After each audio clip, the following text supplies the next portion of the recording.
Oh.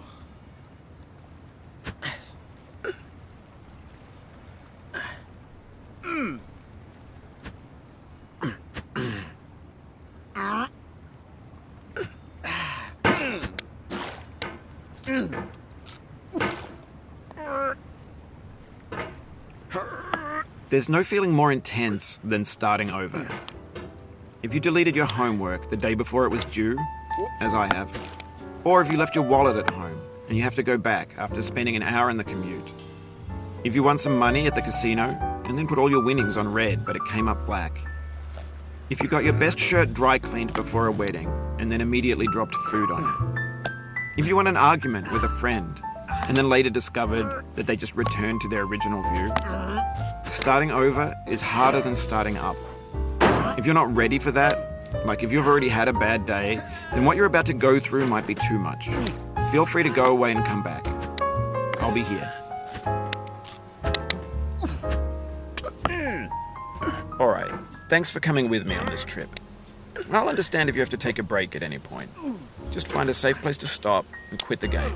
And don't worry, I'll save your progress, always, even your mistakes. This game is a homage to a free game that came out in 2002, titled Sexy Hiking. The author of that game was Jazuo, a mysterious Czech designer who was known at the time as the father of B games. And B games are rough assemblages of found objects. Designers slap them together very quickly and freely, and they're often too rough and unfriendly to gain much of a following. They're built more for the joy of building them than as polished products. In a certain way, Sexy Hiking is the perfect embodiment of a B game. It's built almost entirely out of found and recycled parts, and it's one of the most unusual and unfriendly games of its time. In it, your task is simply to drag yourself up a mountain with a hammer. And that act of climbing, in the digital world or in real life, has certain essential properties that give the game its flavor. No amount of forward progress is guaranteed. Some cliffs are too sheer or too slippery. And the player is constantly, unremittingly in danger of falling and losing everything. Anyway, when you start Sexy Hiking, you're standing next to this dead tree that blocks the way to the entire rest of the game. It might take you an hour to get over that tree, and a lot of people never got past it. You prod and you poke at it, exploring the limits of your reach and your strength, trying to find a way up and over. And there's a sense of truth in that lack of compromise. Most obstacles in video game worlds are fake. You can be completely confident in your ability to get through them once you have the correct method or the correct equipment or just by spending enough time.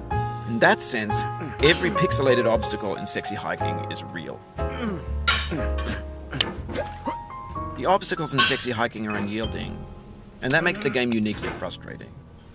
But I'm not sure Jazuo intended to make a frustrating game. The frustration is just essential to the act of climbing, and it's authentic to the process of building a game about climbing. A funny thing happened to me as I was building this mountain. I'd have an idea for a new obstacle, and I'd build it, test it, and it would usually turn out to be unreasonably hard. But I couldn't bring myself to make it easier. It already felt like my inability to get past the new obstacle was my fault as a player rather than as a builder. Imaginary mountains build themselves from our efforts to climb them, and it's our repeated attempts to reach the summit that turns those mountains into something real. When you're building a video game world, you're building with ideas, and that can be like working with quickset cement. You mold your ideas into a certain shape that can be played with, and in the process of playing with them, they begin to harden and set until they're immutable, like rock. And at that point, you can't change the world, not without breaking it into pieces and starting fresh with new ideas.